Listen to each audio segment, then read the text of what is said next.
On a quiet September night in 1961, a seemingly routine drive through the New Hampshire wilderness became the cornerstone of a mystery that would captivate the world. What began as a strange light in the sky ended in missing time, bizarre memories, and the birth of a phenomenon: alien abduction. This is the story of Betty and Barney Hill.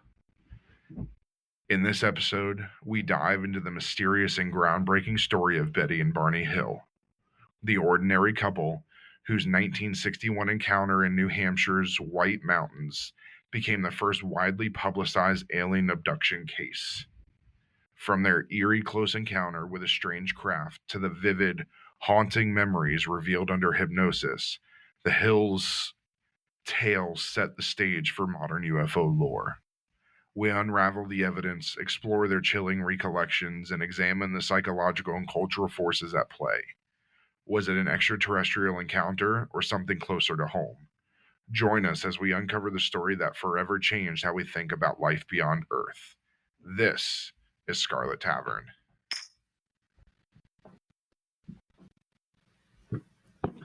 I hit the spot. Yep. All right. There's no way we can do this episode sober, so let's get to it. I could. Yeah, I wrote it sober. new sound. So hopefully we sound much better. New podcasting equipment. Like we're real podcasters, guys. Oh my god, I sound great. Yeah, I feel like a real podcaster with a microphone right in my face. So, You guys can actually hear me when I don't, because I don't talk very loud. I want to apologize for my voice. I am getting over whatever this is, and I still have a little bit of a cough, but yeah, we're going to be making fun of this a lot. Betty and Barney Hill are a piece of work. I don't believe one thing that they said. So, okay, here we go. To truly understand the significance of Betty and Barney Hill's story, we need to go beyond the UFO narrative and delve into who they were as people. Betty and Barney were, by all accounts, an ordinary couple navigating the complexities of mid-20th century America. However, their backgrounds, personalities, and life experiences offer critical context for understanding the events that unfolded on that September night in 1961. Betty, born Eunice Barrett, I would change my name to Betty too, in 1919, was a passionate and determined individual. She earned her degree in social work from the University of New Hampshire. Significant achievement at a time when higher education was not as accessible for women. Her career was centered on helping vulnerable populations, particularly children, as she worked for New Hampshire's child welfare system. And there was a onslaught of this, of course, when she would have been here, it would have been in the heart of the Great Depression by the time she got her degree. She's born in 1919. Yeah. So by the time she gets her degree, she's in the heart of the Great Depression. So you know how many kids were on the street during that time? Oh, probably a lot. Especially in that area, too.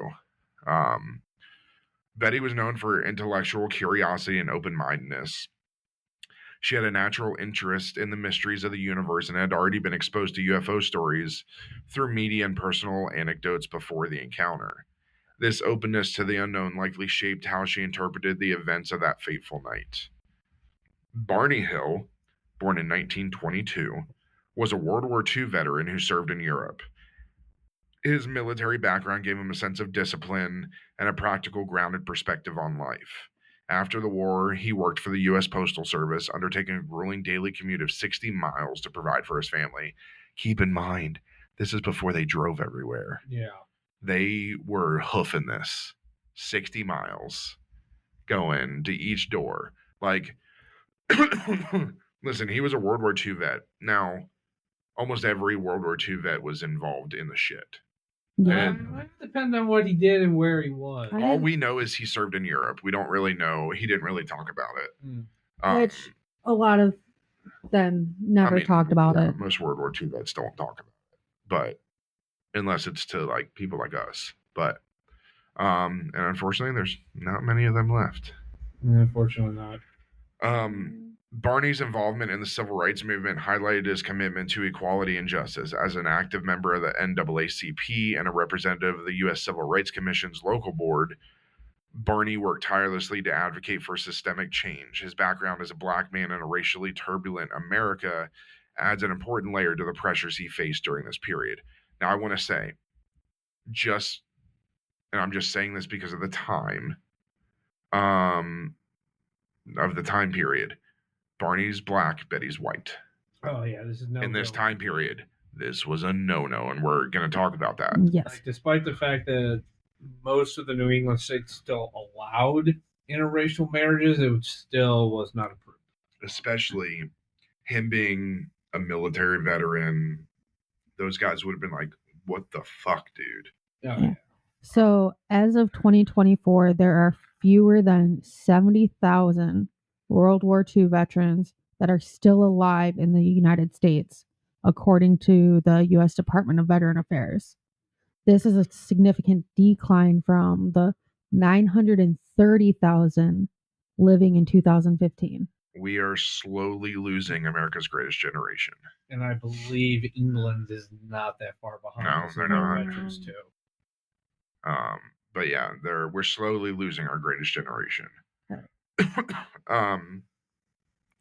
So the Hills' marriage was one of love, mutual respect, and resilience.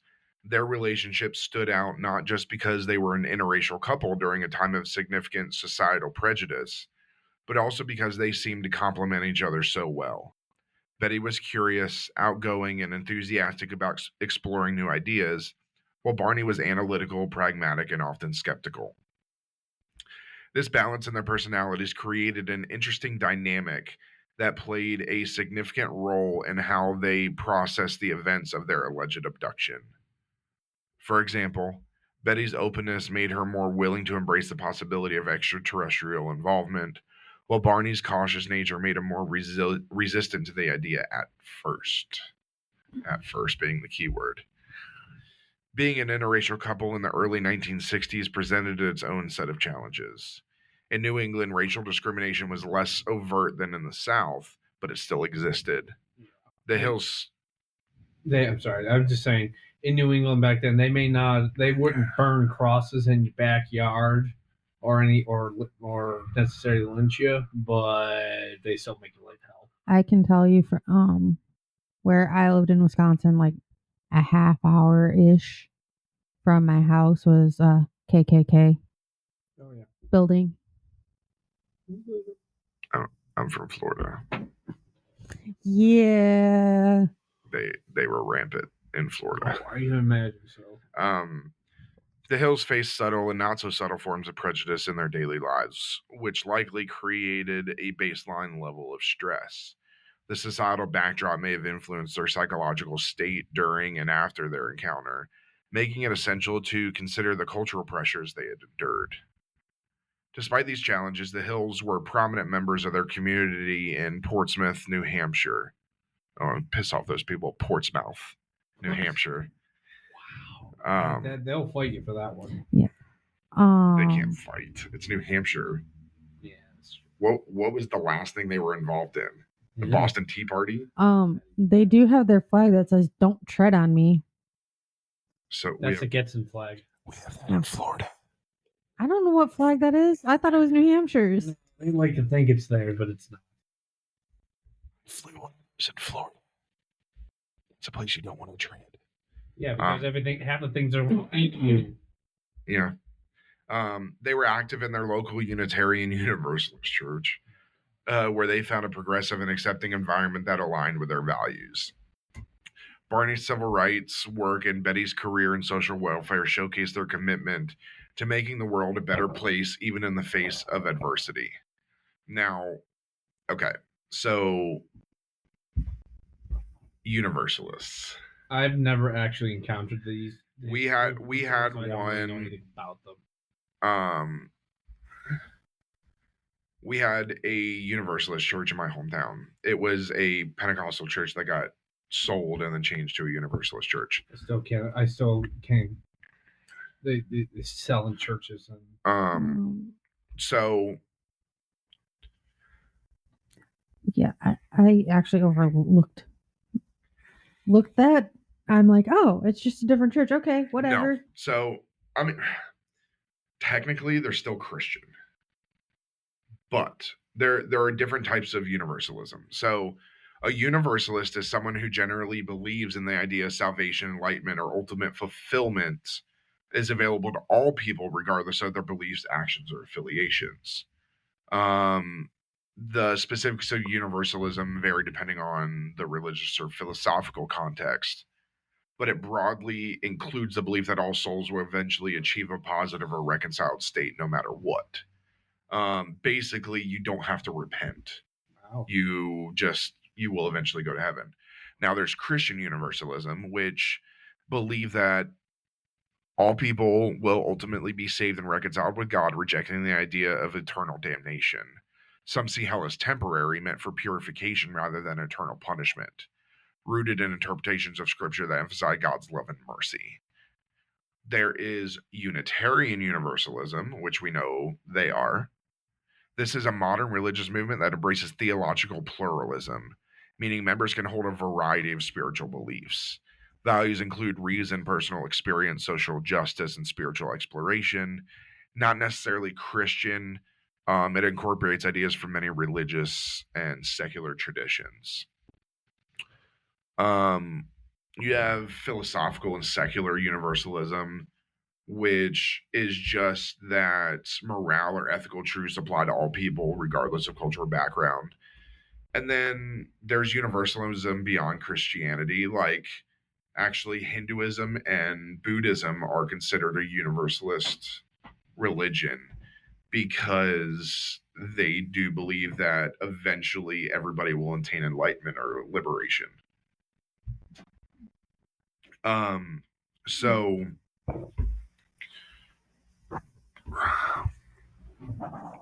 let's see.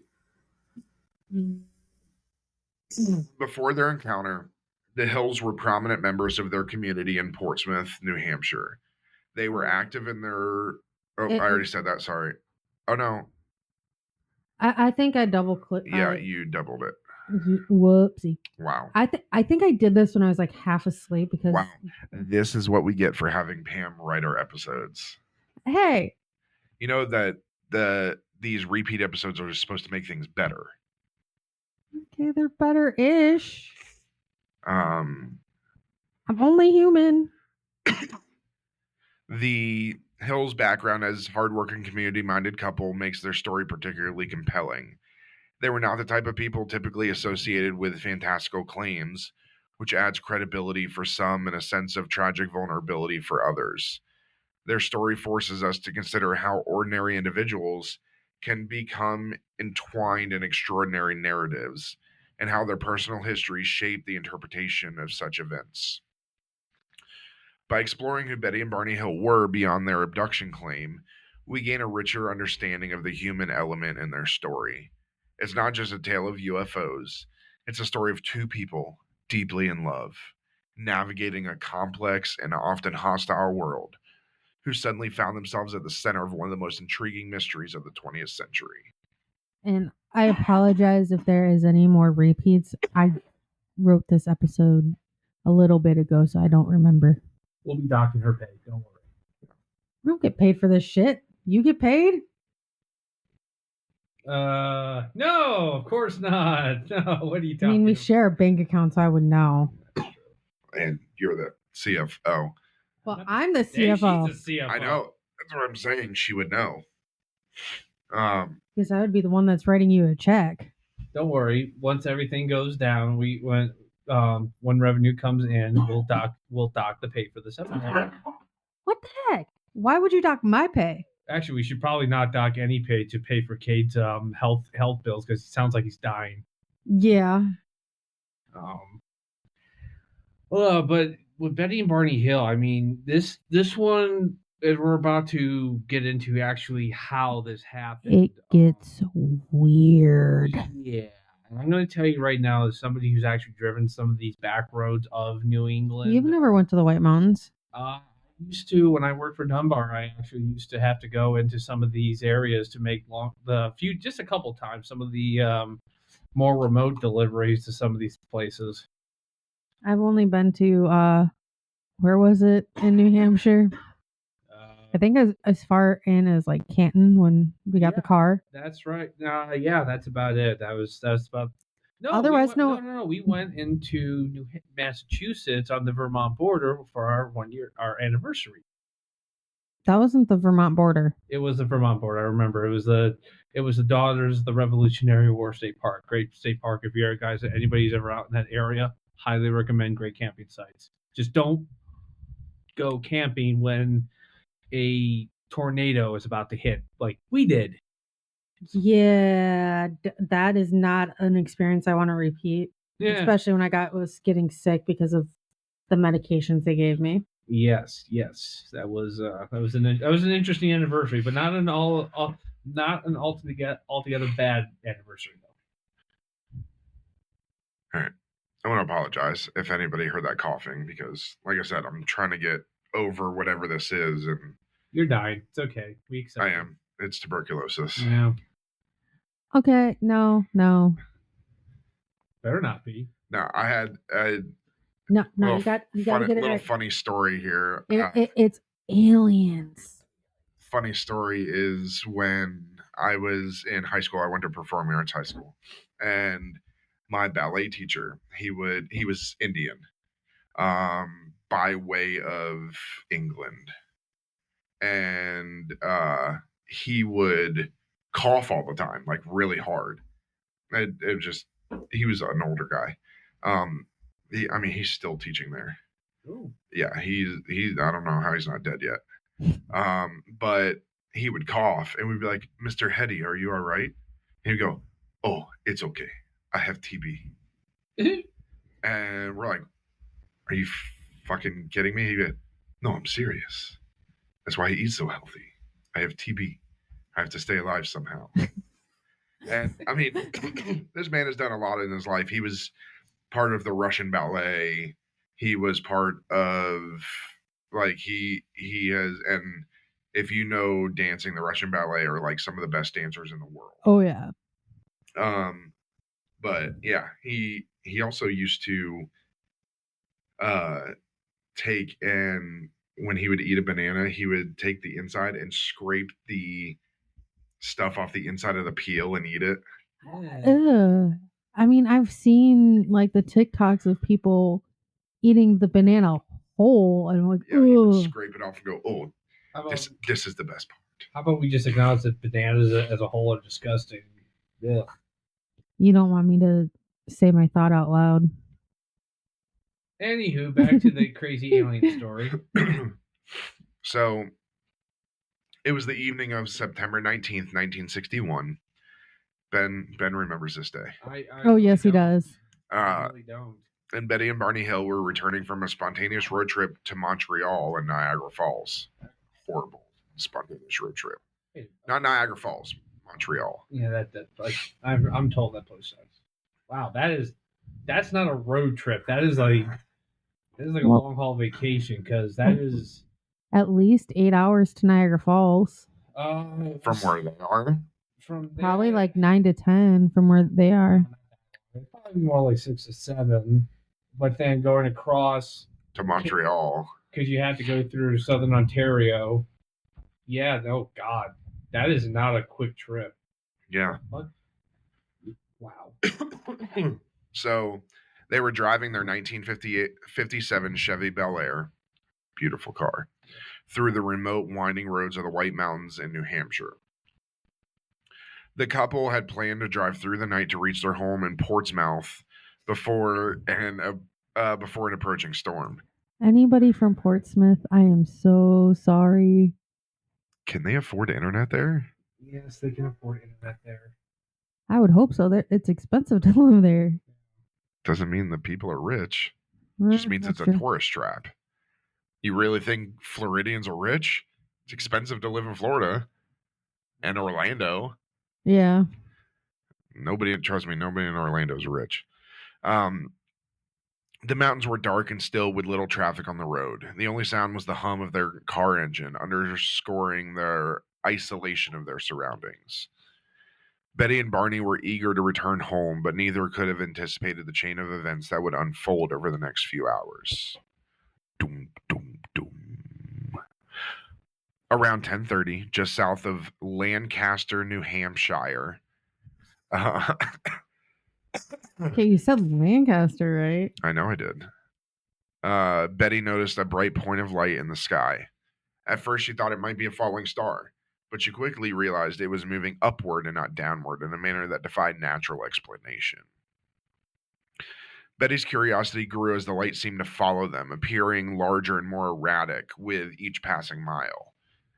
Barney, who had a background in aviation as a World War II veteran and an avid plane watcher, initially dismissed it as a commercial plane or satellite. However, its unusual behavior soon began to unsettle him as well. Now, I don't think he was not an aviator. Black pilot in World War II. Would have been the Tuskegee Airmen. And he would be more famous for that. Yeah, he'd be a little bit. Maybe. It depends. I mean, and it would be put broad that he was a Tuskegee Airman. They are, I mean, yeah. Look who they are. Contrary to what Hollywood would portray it, the Tuskegee Airmen, as we know it, was actually at least 3 different squadrons, which one of them is included as a bomber squadron. So there's quite a bit of people. Plus, the ground crews for the Tuskegee Airmen were also African American. So they were. I mean, if he was a mechanic, then he would have an aviation anything. He would have been working with the Tuskegee Airmen. Because as far as I know, they were the only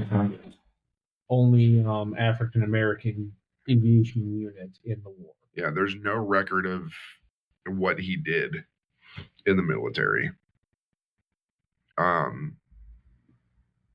So he probably just liked to watch the planes. Tell us about the planes, George. Yeah. Betty's mounting excitement convinced Barney to pull over at a scenic picnic area south of Twin Mountain.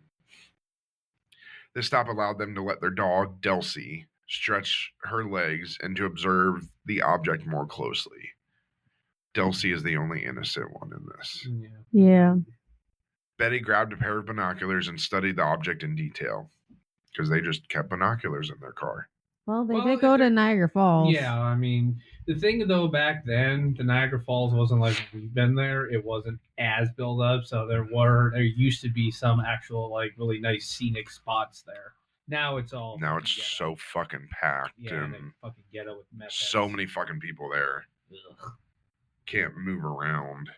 Or you can, but the short people get lost. People hawking treats and drinks and. I mean, for our listeners out there, taken from a Western New York native, best time to visit the falls is the winter. Well, if you can stomach the cold, because that's really cold. Yeah.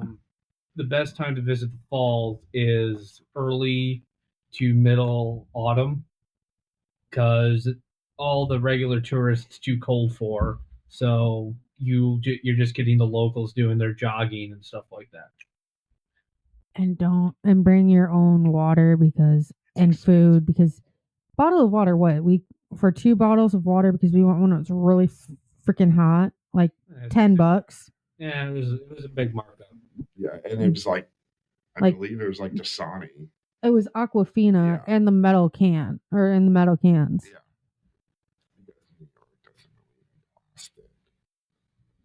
Don't remind us. It's so nice to have plastic bags again. Yeah, we litter them everywhere, New York. You purposely go out to the ocean, find the turtles, and put them on them. Hey, no, we do not. I do the same thing with my 6-pack rings. I actually cut those. I don't. I put them right around their heads. Wow.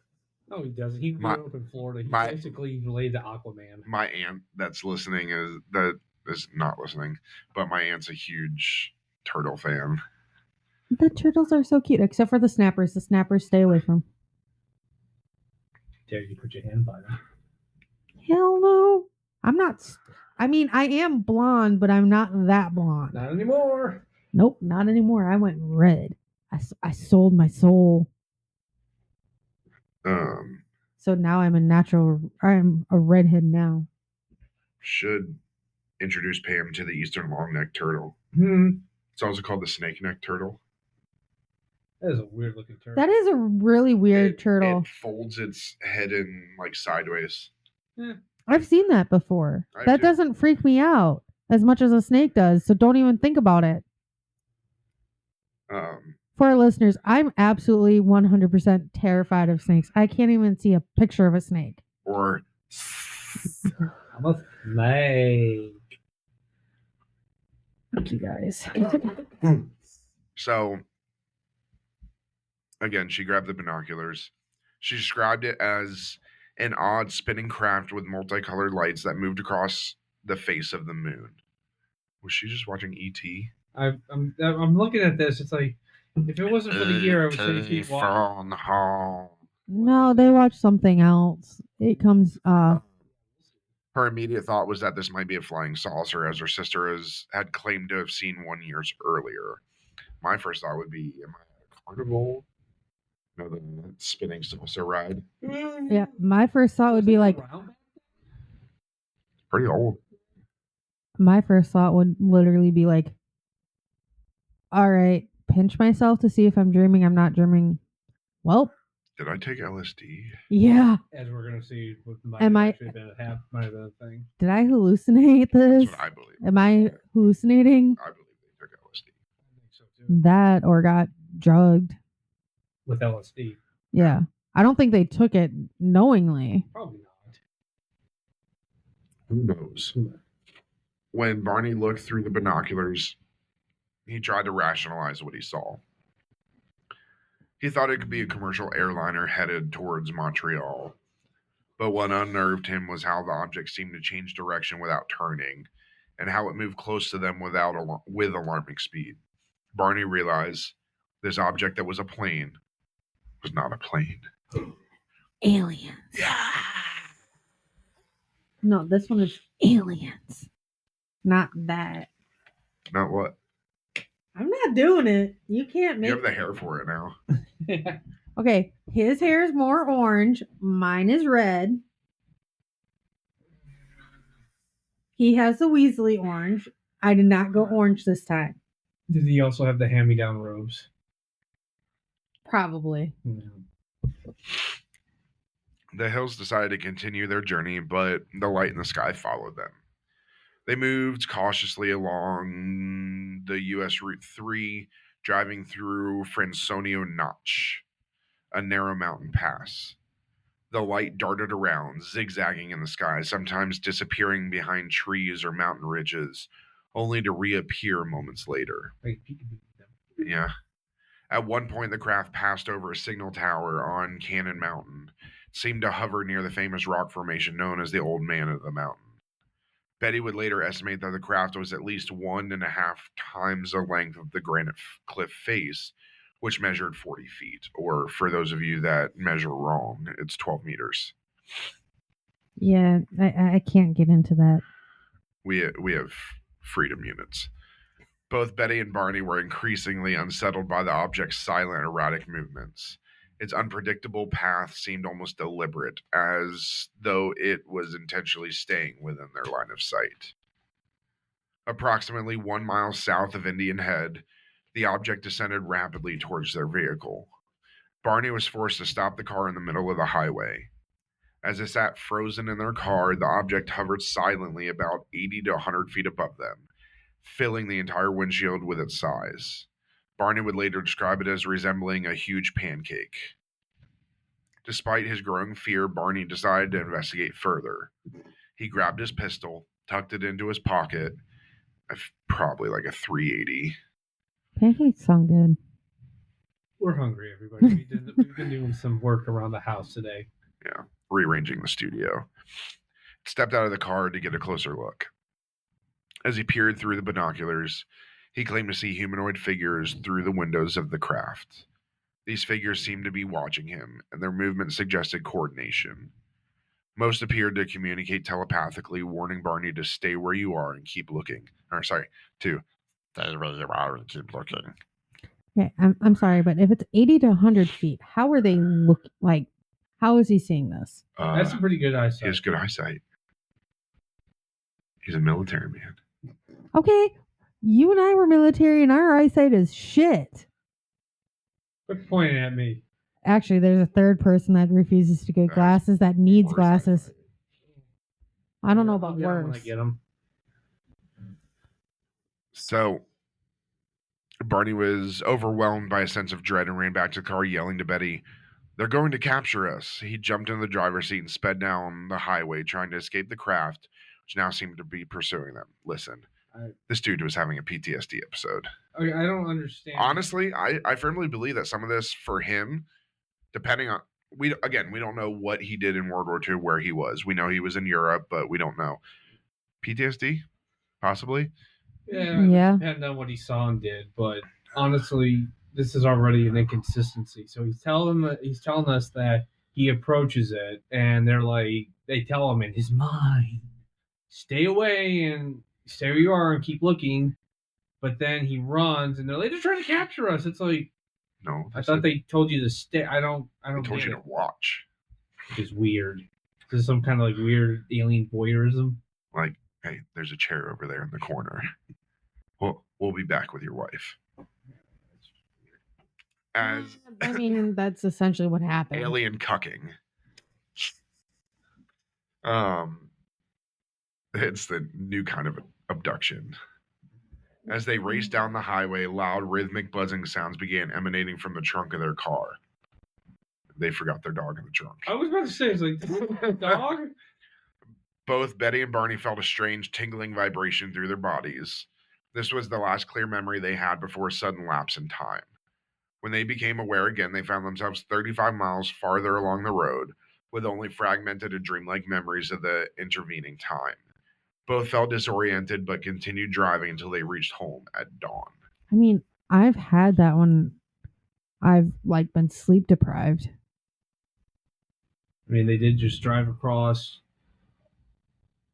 Massachusetts, New York, southern Ontario, and southern Quebec, and then down through New England there. So yeah, I'd be fairly tired myself, assuming they didn't stop somewhere in Yeah. Niagara Falls or Canada. And how many times have accidentally zoned out?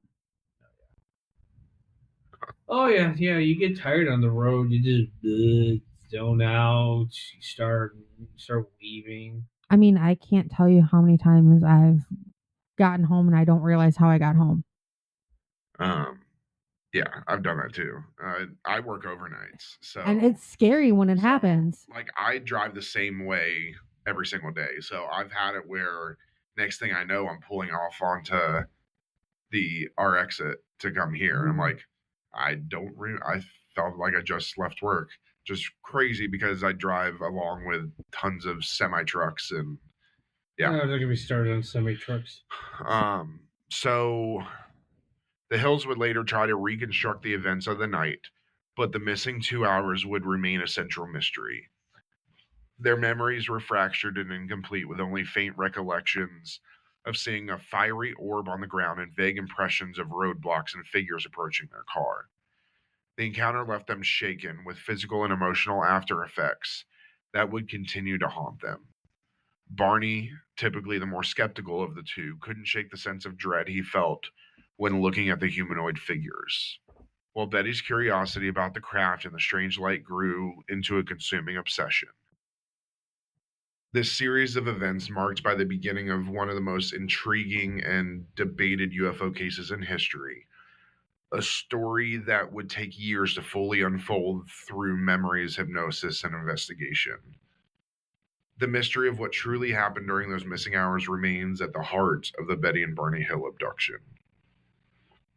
So, we're going to go through some of the quote unquote clues In the post encounter.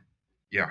We're using the word clues very liberally here. We're doing the air quotes around them. So just keep in mind that nobody else saw this except their dog. And he wasn't talking. I mean, mean, that would be an interesting concept What? to see what like pets and stuff actually think of their owners. Somebody called Caesar. What, is that it? Isn't that his name? Caesar, the dog whisperer. Oh, that guy? Yeah, Oh no. Caesar Milan? yeah, the guy that's Yeah. got bit by a few dogs a few times. So after the Hill's unsettling drive home from the White Mountains, their lives were never the same.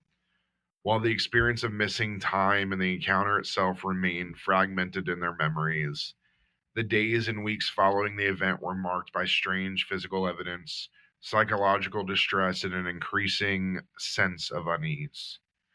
These post encounter mysteries became pivotal to the investigation of their case and continue to be key points of fascination for UFO enthusiasts and skeptics alike. Now, I'm going to say, if you did not listen to us in the first season, when we do any of these, I will refuse to say ufologists. I think it's stupid. It's people that think they're scientists. I'm not saying I don't believe in aliens. I think aliens exist. I think it would be very dumb of us to, and very small-minded of us to think we are the only beings in existence in the entire universe. I mean, even to go further, I believe personally that Bigfoot exists, but I kind of hold the same attitude when I hear like I'm a Sasquatchologist or whatever these Bigfoot objects. Like, first of all, you Bigfoot's not real. Yes, it is. So is Nessie. Okay, I believe in Nessie. Nessie doesn't exist, or at least Nessie isn't a dinosaur. But anyway, my point is that it's like you said, UFOologist. Ufologist. It's very hard to claim you're like an expert in something that we've literally never encountered. I believe Bigfoot exists, but we haven't really encountered it other than experiences almost similar to this, where one or two or even a small group of people in isolated locations with no real verifiable means are saying, I encountered it, or I've encountered it a number of times, so therefore I'm an expert. It's like, where'd you get your degree? And where's your evidence? Exactly. Yeah. So, upon returning home, Betty noticed her dress was torn in several pieces, with the hem, zipper, and lining all damaged. The dress also had a strange pinkish powder on it, which Betty later hung on her clothesline to air out. The powder mysteriously blew away from the dress, but the dress was permanently stained and damaged. I'll tell you what that was. Little alien baby juice. Oh, God. Good God. Don't put that image in my head. Over the years, Betty submitted the dress for analysis by multiple laboratories, which identified unusual chemical changes. However, no definitive explanation for the damage or the residue was ever provided.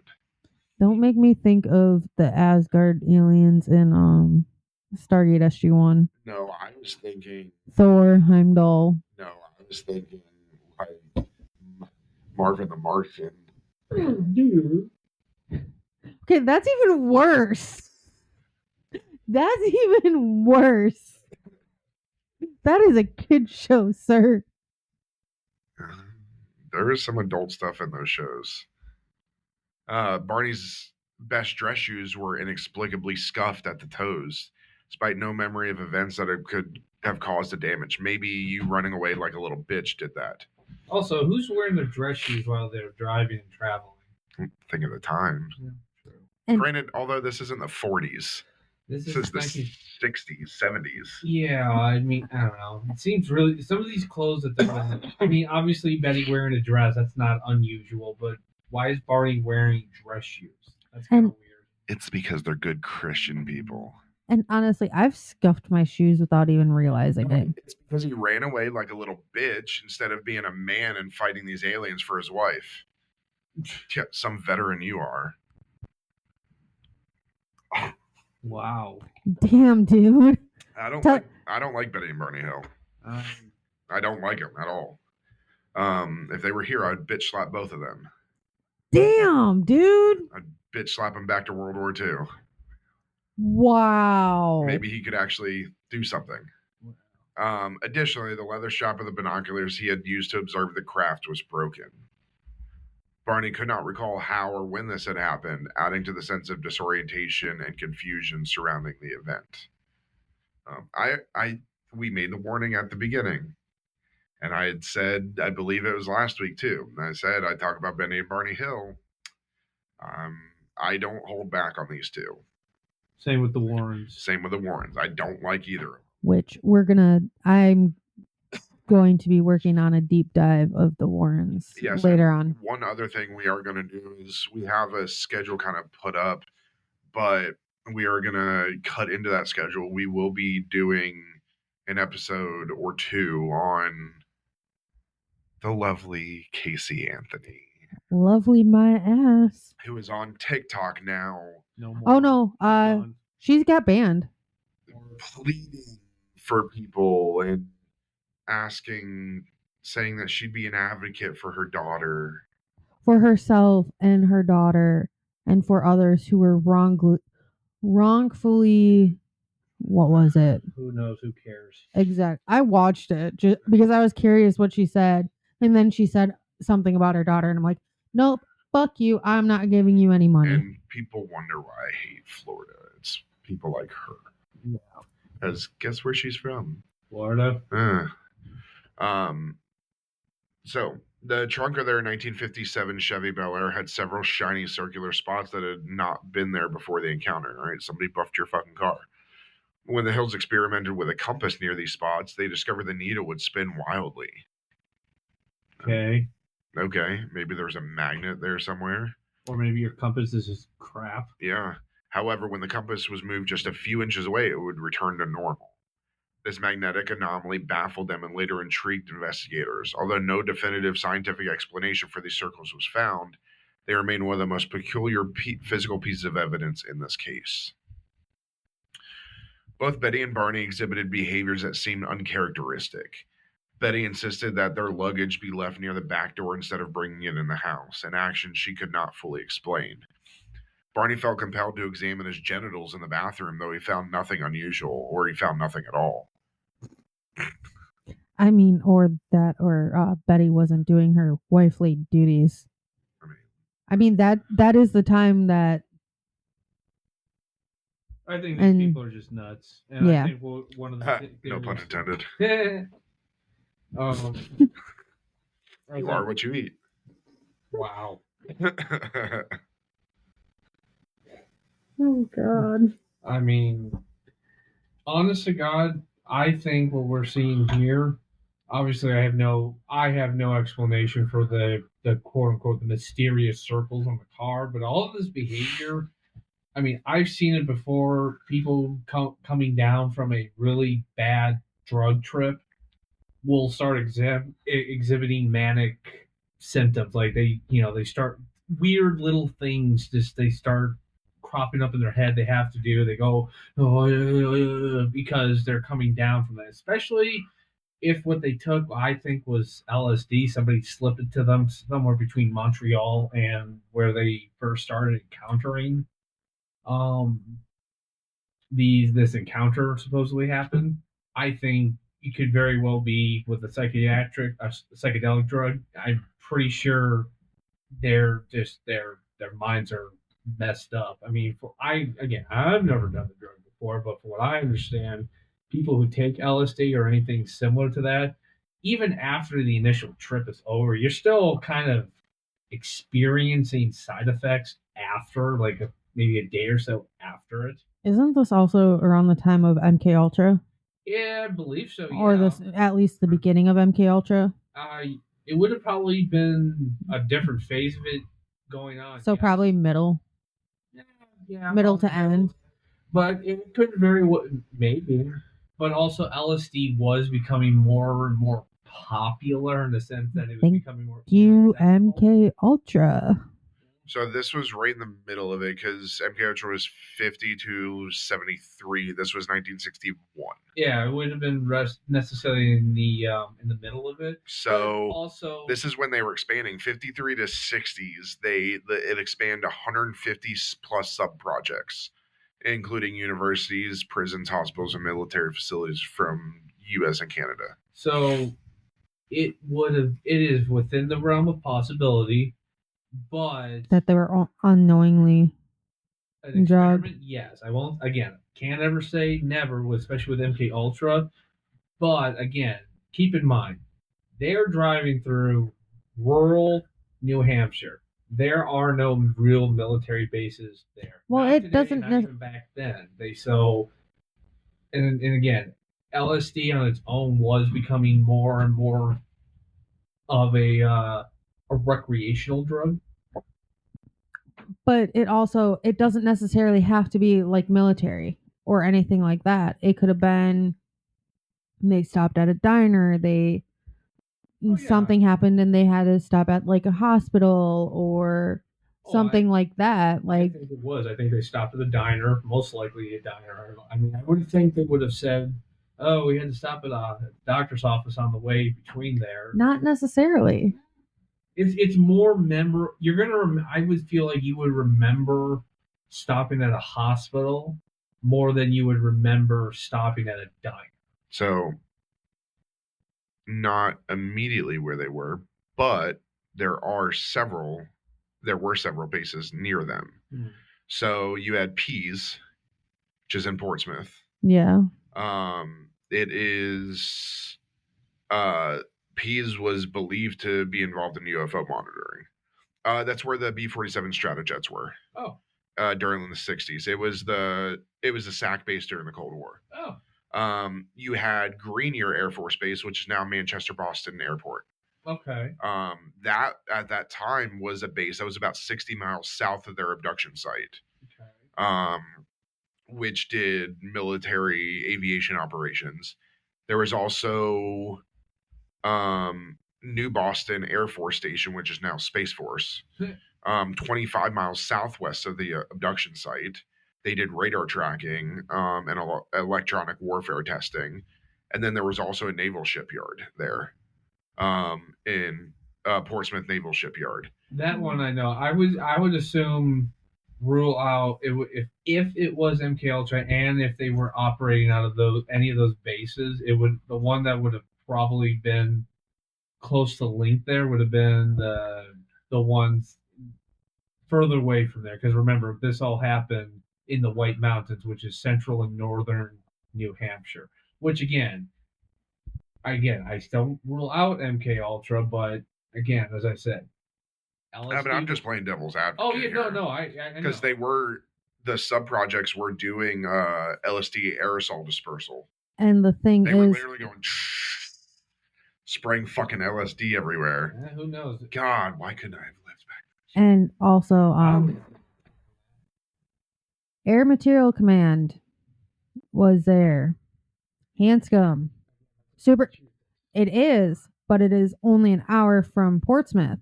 They could have been doing testing too, because they are Hanscom is a strictly research base.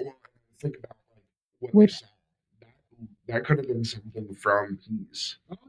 Could have been a classified thing from Pease. I mean, how long have we been doing classified projects?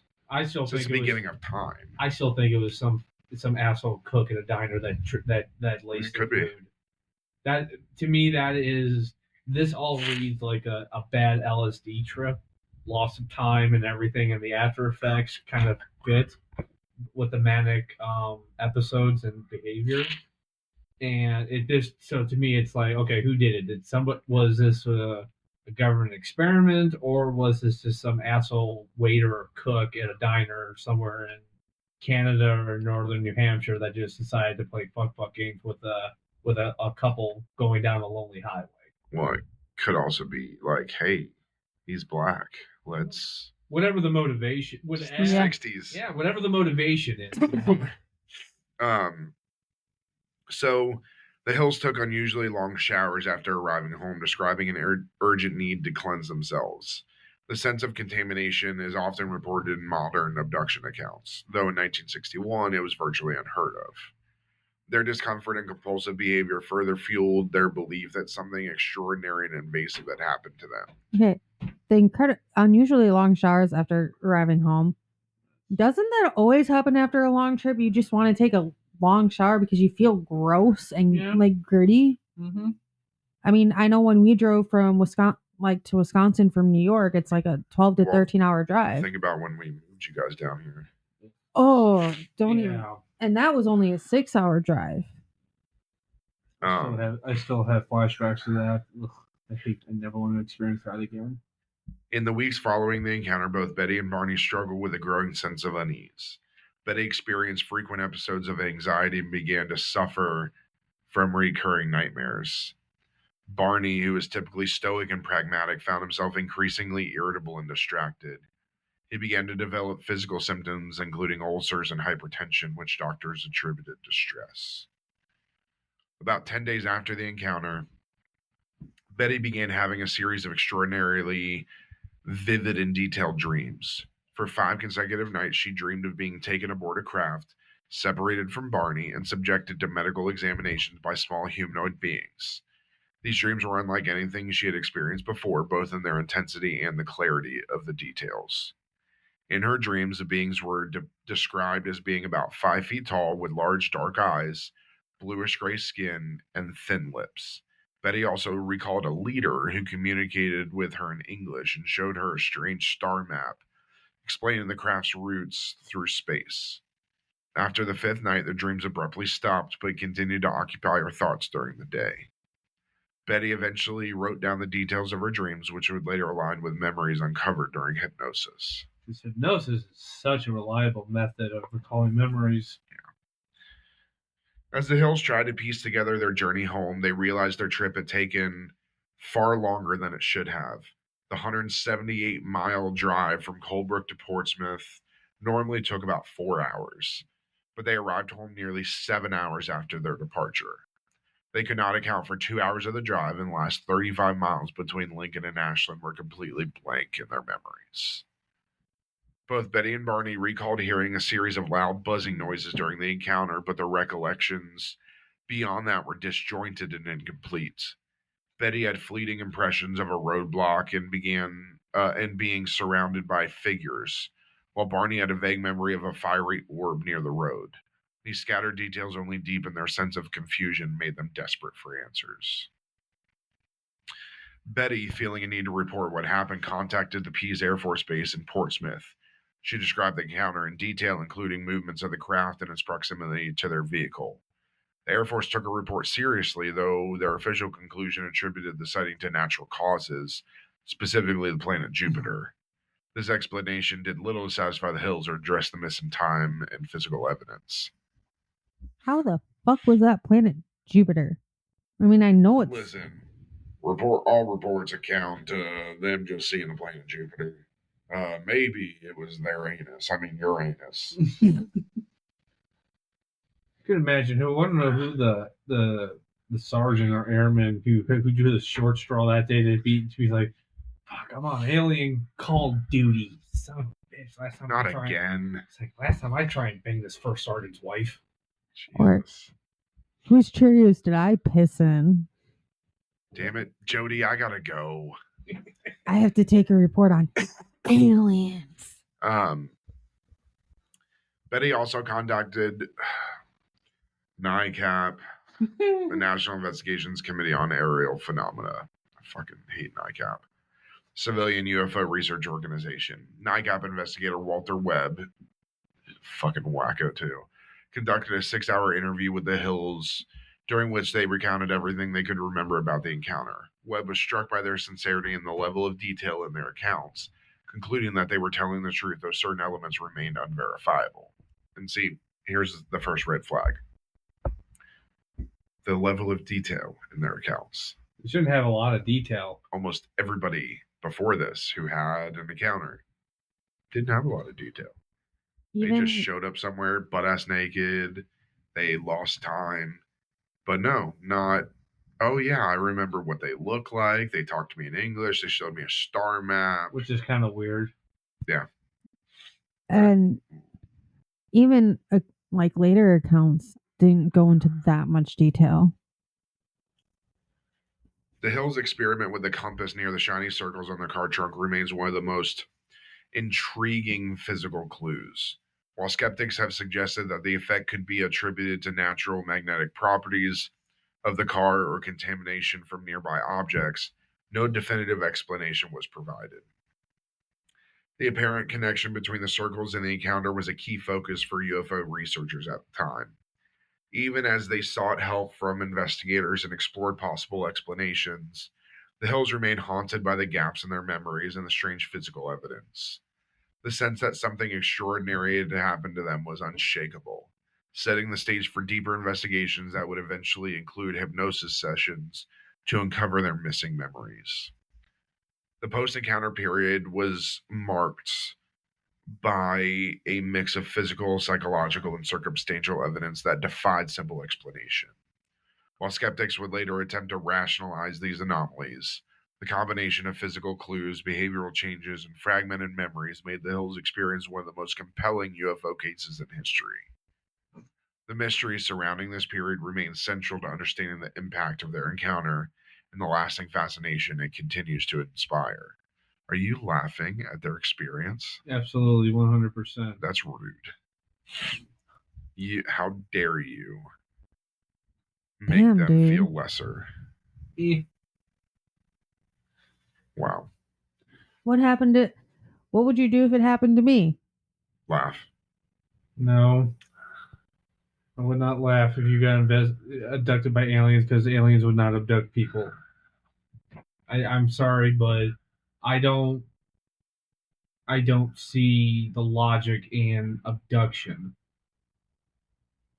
And this has always been something about alien abductions that always bothered me.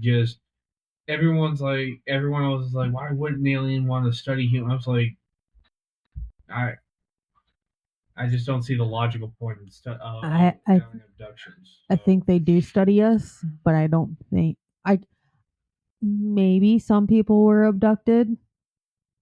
Maybe. I think they study us from space. You had to throw that in there, didn't you? Yes. At least once. Yeah. But on a serious note, And honestly, if they somehow mastered a way of interstellar travel, I'm pretty sure they don't need to go down and grab some rando person or persons and just do these whatever experiments that we would do on animals. I mean, they probably do. Like, they can research us all they want because if they have They're walking faster among us. exactly, if they have faster than light travel, what's saying that they don't have like camouflage or What's saying they're something not like your doctor? Turn your head and cough. Oh, they have 2 balls. We have 3. So the missing time from Betty and Barney Hill's encounter became a defining mystery in their lives. Despite their attempts to reconstruct the events of that September night, the 2-hour gap remained unexplained. It wasn't until they turned to hypnosis in 1964, 3 years later, after the encounter, that they began to piece together their fragmented memories. However, the use of hypnosis raised many questions as it answered, with debates still ongoing about whether it revealed buried truths or inadvertently created false memories. false memories for the win. In the months following the encounter, Betty and Barney exhibited signs of psychological strain. Betty was plagued by vivid nightmares of being abducted, while Barney's anxiety and physical health began to deteriorate. His doctors noted symptoms of ulcers and hypertension, which they attributed to stress. Both felt increasingly uneasy about the unexplained gaps in their memory and began to suspect that something traumatic had occurred during the missing time. And Barney being under stress, he was a mail carrier in New Hampshire during the 1960s in an interracial relationship. I wonder where the stress is coming from. Walter Webb, the NICAP investigator who interviewed the Hills, had noted the possibility of missing time during their account of the journey. This phenomenon was not well known at the time, but UFO researchers speculated that it might indicate a significant event the couple had unconsciously blocked out. Webb suggested that hypnosis, a growing psychological tool in the 1960s, might help uncover these hidden memories. The Hills sought help from Dr. Benjamin Simon, a prominent psychiatrist and neurologist based in Boston. Dr. Simon was well respected in the field of hypnosis, particularly for his work treating veterans with PTSD. He agreed to take on their case, intrigued by the sincerity and the unique nature of their story. At this time, would it be PTSD or would it be shell shock? No, PTSD. Shell shock. We changed it during World War II, I believe. No, Or right after. Vietnam. I thought It it was still shell shock in like the Vietnam or Korean, and then they switched it to PTSD. I think it was slow, like after World War II, it was slowly becoming PTSD, but it was still known as shell shock. Yeah, for most of the mainstream, they didn't really start definitively getting more serious until after Vietnam. So, if we want to be correct, shell shock was only during World War One. World War II, they changed it to battle fatigue or combat stress reaction, CSR. Or they would call it war neurosis. Korean War, it was combat stress reaction. Vietnam was post-Vietnam syndrome. And then PTSD 1980 up till now. So we want to be right. Yeah. So technically shell shock was the only... Yeah, so 1960s, which one would it be? 1960 would have technically been post-Vietnam syndrome, but he was not a Vietnam veteran, so they would have counted it as battle fatigue because he was a World War II veteran. Plus, 1961, we weren't really involved like we would be. We were starting to. Yeah. It was starting to slow down. We were starting to pull out. Well, no, in 61, at this point, all we had in Vietnam were military advisors to the South Vietnamese Army. In about a year or so, probably a couple of years, it would start escalating to like whole combat units being sent to Vietnam.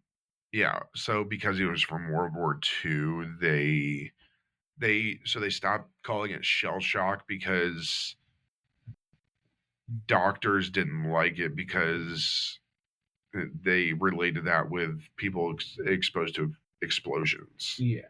And obviously we know you can get that without that. So they start calling it battle fatigue, war neurosis, or combat exhaustion. So his would have been like battle fatigue. Yeah. But obviously today we call it PTSD, and unfortunately it's a bitch. Still an issue. It is an absolute Don't even bitch. get me started on the VA. I can do 6 episodes on the VA itself. So Dr. Simon conducted hypnosis sessions with Betty and Barney separately to prevent them from influencing each other's recollections. Despite the fact they're married and living in the same home. Yeah.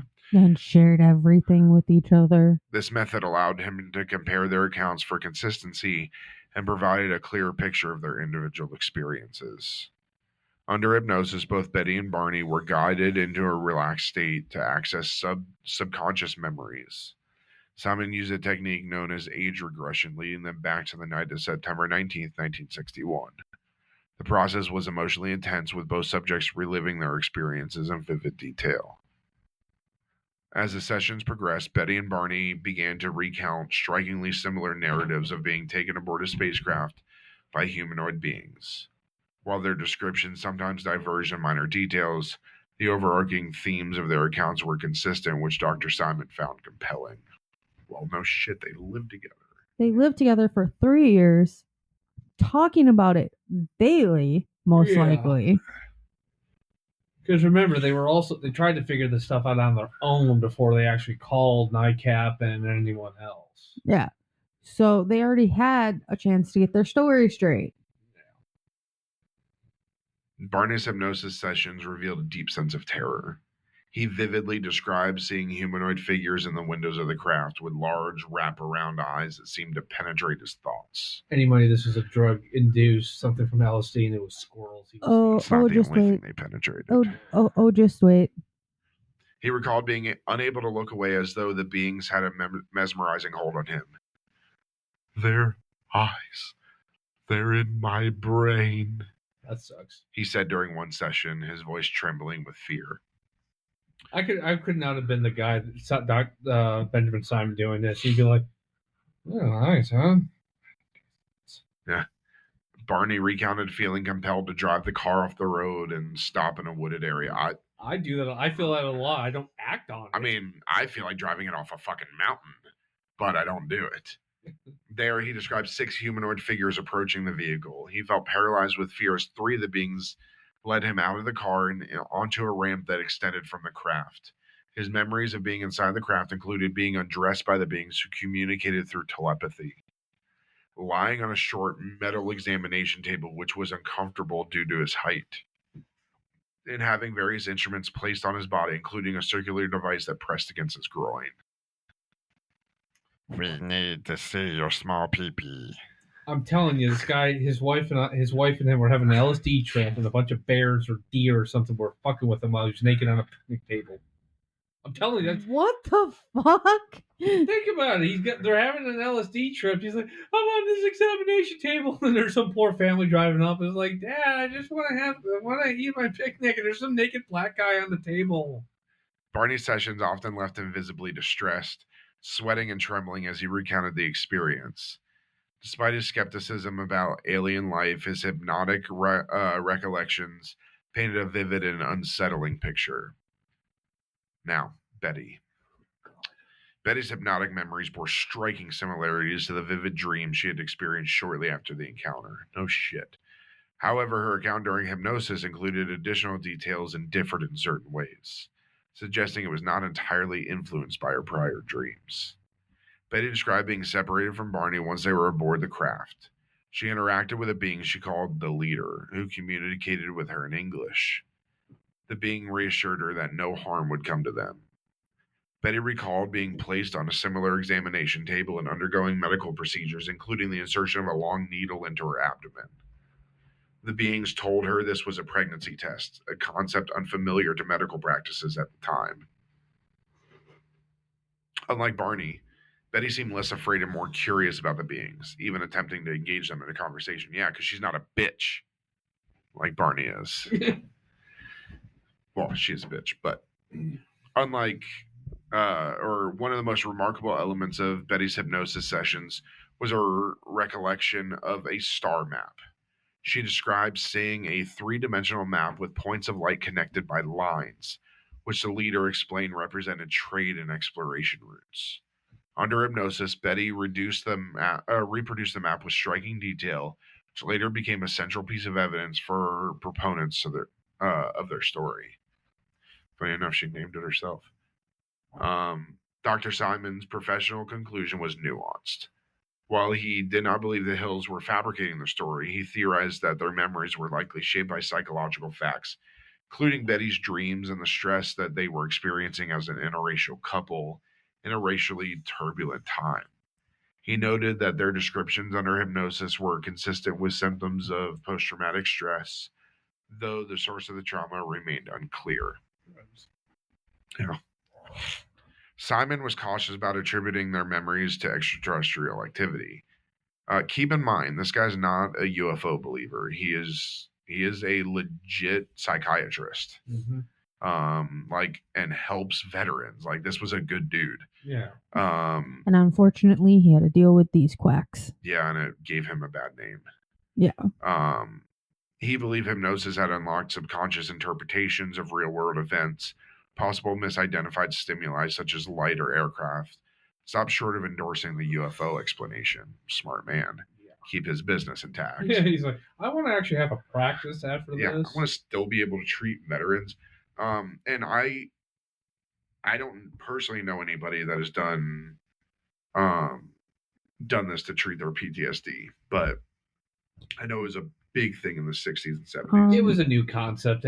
Back then, they tended to, all these fad things, they tended to just throw them at everything. I mean, I started with my PTSD. I started EMDR.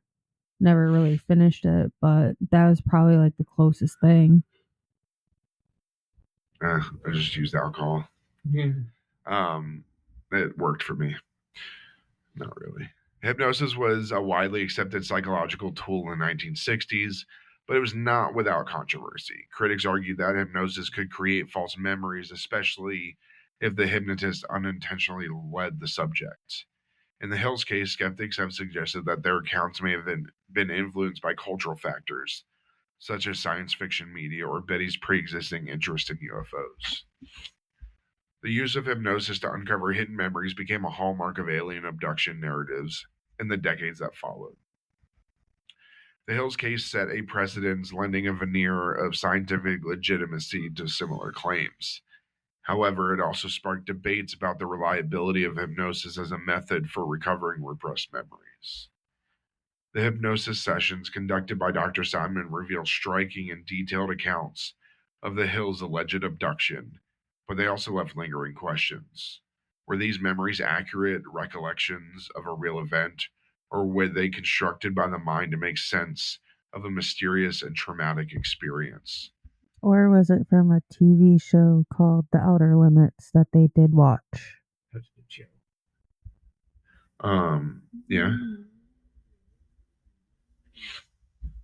Oh, that's the other. I've never seen it, so I wouldn't know. Twilight Zone. Sorry. Yeah. Imagine the time split.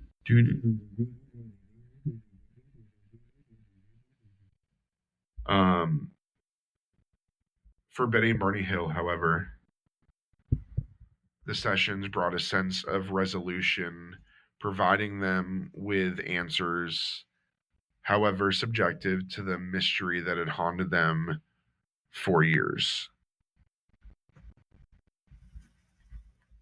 So, let's talk about the star map. So, this is one of the biggest debated parts of this. One of the most compelling and hotly debated aspects of Betty Hill's account of her abduction was her recollection of a star map, allegedly shown to her by the beings aboard the spacecraft. This map became a central piece of evidence for proponents of the Hill story, with some interpreting it as proof of extraterrestrial contact. Over time, the map's significance has been scrutinized by astronomers, skeptics, and UFO enthusiasts alike, creating a fascinating blend of science, speculation, and controversy. So I get yelled at for accidentally doing a double paragraph, but you don't get anything for misspeaking. I slept for 5 hours. I slept for like 2. That's your fault. No, I just randomly woke up. Oh, boo-hoo. This is your job. Oh, that's a little hard. She did a double paragraph, a repeat, trying to make me sound stupid.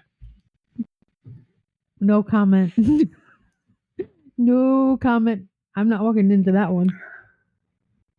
I always just blame your Florida education. No, you walk under it because everything goes over your head. I mean, I am 5'2", so that makes sense. So you're taller than these aliens, but does that make them their leader because she's taller? No.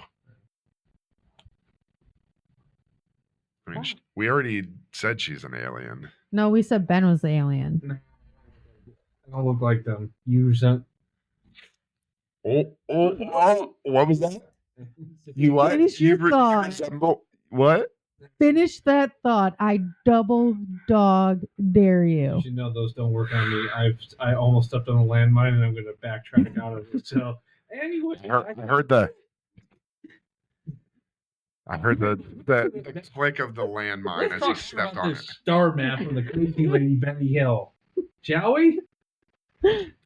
Nice save. Nice save. So as Barney Hill told his wife that she looks like an alien, I see some similarities here.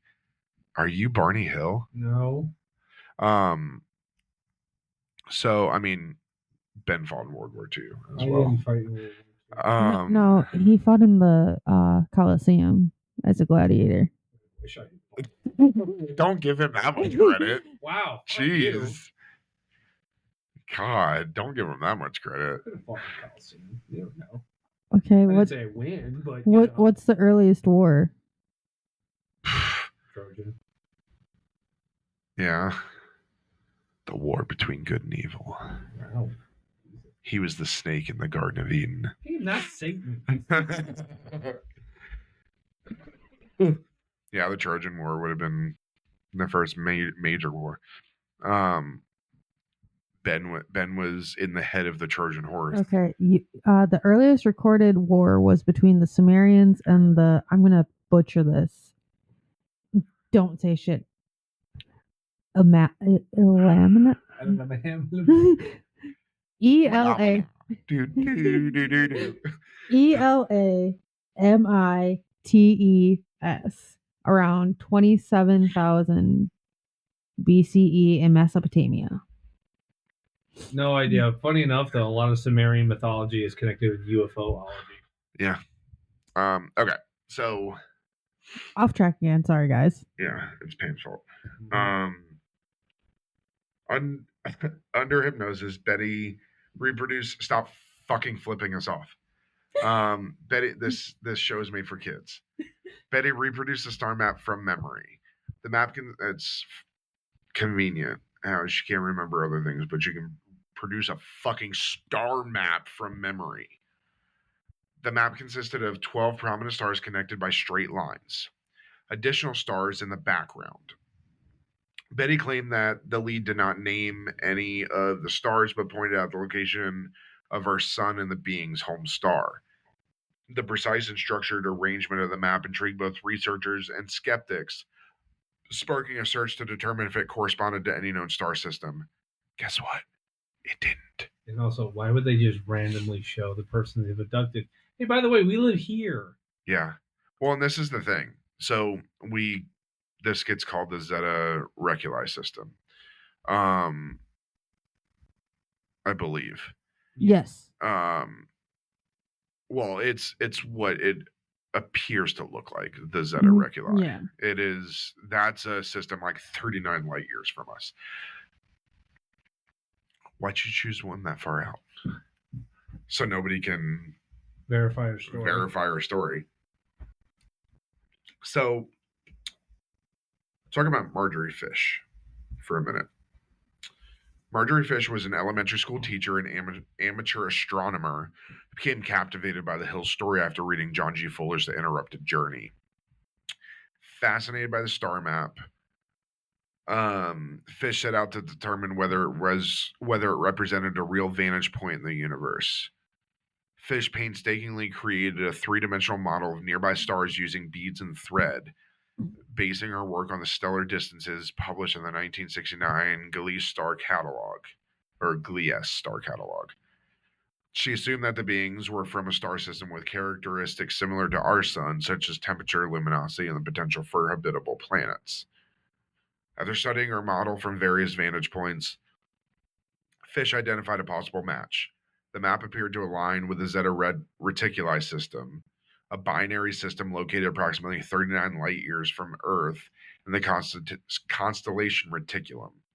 Fish proposed that the beings who abducted Betty and Barney Hill originated from one of two stars, Zeta 1 Reticuli or Zeta 2 Reticuli.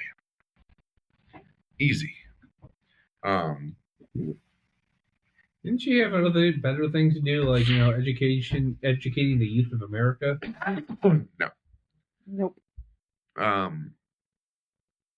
So her identification of Zeta Reticuli were based on the following factors.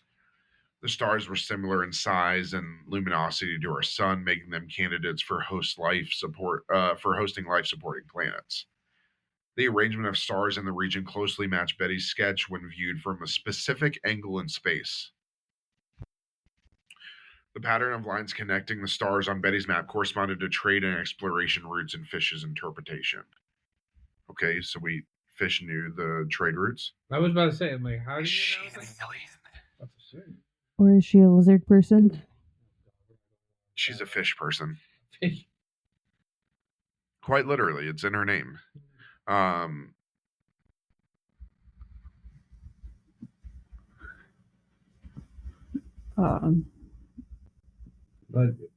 lizard people, that's another one that is a little out there. Oh yeah. Supposedly all of our world leaders are lizard people.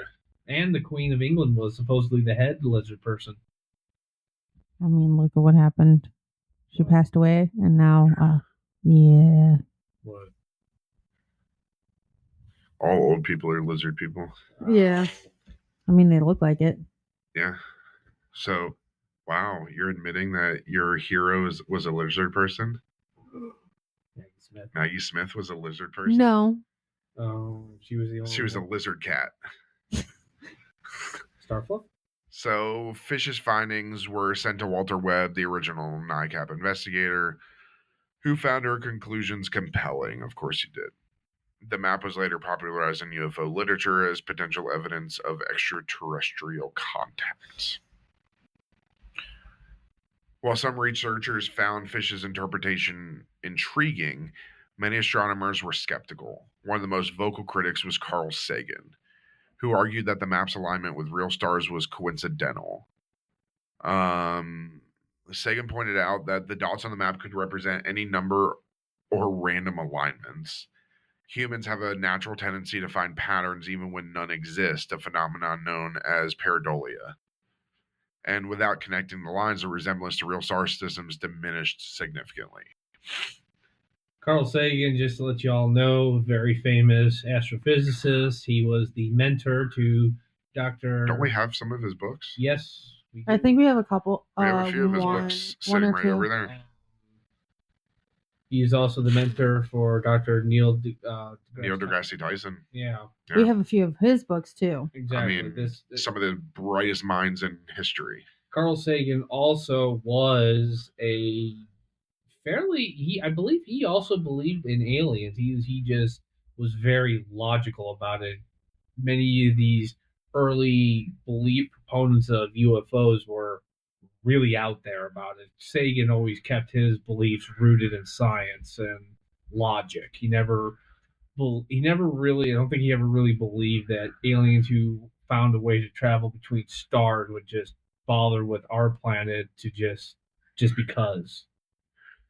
Yeah, so I was looking at it. So he believes, like we do, that because the universe is so vast, the odds of life existing elsewhere are extremely high. Yes. He wrote a book called Intelligent Life in the Universe with a Soviet astronomer, Iosif Shklovsky, discussing the likelihood of extraterrestrial civilizations. He supported projects like the Viking missions to Mars and the Voyager Golden Record, designed to communicate with potential alien civilizations. So he doubted a lot of UFO and alien abduction claims. Oh yeah, I mean, again, aliens have the ability to travel between stars and everything. If they're going to make contact with humans or anything, a species that is lesser than them, because let's face it, we are lesser. We would be lesser advanced civilization compared to a species that somehow figured out a way to get between star system A to star system B. I would figure they either treat us like animals, which in that case they wouldn't care about whether they see us or not, because again, do wildlife when National Geographic photographers and other scientists go out into the oceans and the savannas of Africa to studies, do they really care if an animal really sees them? No. I mean, they know to avoid them so they don't get killed or hurt, but ultimately they don't care because they're dealing with animals. So if an alien civilization is going to Earth to have peaceful intentions, they're going to make contact. Or if it's nefarious, like they look at us, we're going to war. Hmm? We're going to war. Yeah. No, I believe aliens exist. I believe they're so far out there that unless we start pulling a Star Trek, we will never see them. Not in our lifetime. We won't see them. No. Maybe in our grandkids or great grandkids' lifetimes, they'll meet them, see them. But in our lifetime, we won't. Carl Sagan did the Arecibo message, which was the radio signal in '74 that was sent to space to try and communicate with aliens. And then he helped create the Voyager Golden Record, which was the time capsule that was sent on Voyager Yep. that had sounds, images, and greetings in 55 languages. So Carl Sagan was all involved in that. Well, if we go by Star Trek, we should have first contact with Vulcans on April 5th, 2063. We'll all be old and in a nursing home when that'll happen. Well, or dead because they had the nuclear war with That too. World War III. That too. So in the early 1990s, data from the European Space Agency's Hipparcos satellite provided more accurate measurements of stellar distances. This updated data revealed that some of the stars identified by Fish were much farther away than previously thought, undermining the validity of her model. Additionally, some of the stars Fish deemed likely candidates for hosting life were found to have characteristics that made them less suitable, such as variability or binary systems with unstable planetary orbits, meaning gravity comes in and out, and you could literally fall off the planet. That would suck. Yeah. Especially if you're like Earth and it's flat. Proponents of Fish's work argue that the specific arrangement of stars on the map was highly unlikely to occur by chance. David Saunders, a statistician, that's so hard to say. It is. Statistician who worked on the Condon UFO study, claimed that the odds on the map aligning with 16 nearby stars of the same spectral type were at least 1,000 to 1 against coincidence. Skeptics countered that such analysis often relied on selective criteria and subjective interpretation. Meaning you can look at the data and just see what you wanted to see, which is Pretty what much. a ufologist would see. They would be like, "Oh, it can't be a coincidence." I was like, "Or it can be." Yeah. I mean, there is a saying that there's no such thing as coincidences, but I think there is a I mean- limit to that. I mean, Yeah. I believe there's no such thing as coincidences when you come to like an investigation. Like, Yeah. as law enforcement, that. The Zeta Reticuli connection became a cornerstone of the Hill's case and was widely cited in UFO literature as evidence of extraterrestrial visitation. It contributed to the rise of the Greys as popular depiction of alien beings associated with advanced starfaring civilizations. The map also inspired numerous documentaries, books, and debates about the possibility of intelligent life in the Zeta Reticuli system, which, again, we won't reach the Zeta Reticuli system in our lifetime. No. Yeah, for quite some time. Some critics suggested that the star map was influenced by Betty's exposure to astronomy or cultural ideas about space exploration.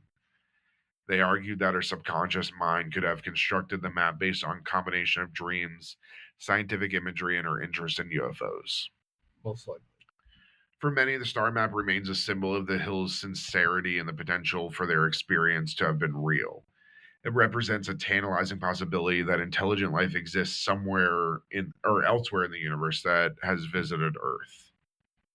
The precision of Betty's recollection and the initial alignment with real stars continue to intrigue believers. For skeptics, the star map is a cautionary tale about the risks of confirmation bias and the limitations of memory. It highlights how human perception and interpretation can shape seemingly extraordinary evidence into something meaningful, even when the underlying reality is ambiguous. Today, the Zeta Reticuli system remains a topic of speculation among UFO enthusiasts, but no evidence of habitable planets or intelligent life has been discovered there. Advances in exoplanet detection and stellar analysis may eventually provide more context, either reinforcing or further discrediting Fish's interpretation. The star map is perhaps the most enduring piece of evidence in Betty and Barney Hill's case, whether viewed as genuine artifact of extraterrestrial contact or a product of human imagination. It continues to provoke questions about the nature of memory, the search for meaning, and humanity's place in the universe. Now,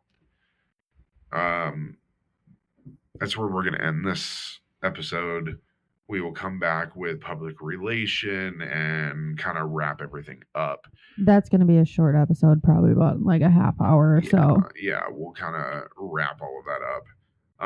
And also give our interpretations of what we feel. Yeah, and then Yeah. we'll kind of go into a little more discussion of, because each of us, obviously, we've said each of us believe aliens exist. Some people have different reasons why we've never seen them, or I mean, I know I do. so yeah, I mean, because you have they've never actually been here. They live on a different. They're here, but they live on a different plane of existence. Blah blah blah blah. We kind of went a I little know bit Ben into. doesn't like that one. Yeah. I know we went into a little bit when we were doing the UFOs, the grays, all of Yeah, well, that that other earlier. plane of existence one is really big on Skinwalker Ranch, which my favorite. Which we are going to be redoing. Yes, we are. I am not. I love Skinwalker Ranch. I wish we could visit. Hell to the fuck no. But it's privatized. Good. But yeah, so that's it. Thank you everybody for listening and visiting Scarlet Tavern. Please remember to turn in your glasses, push in your seat, and as always, tip the bard. Good night, everybody. Good night. Good night.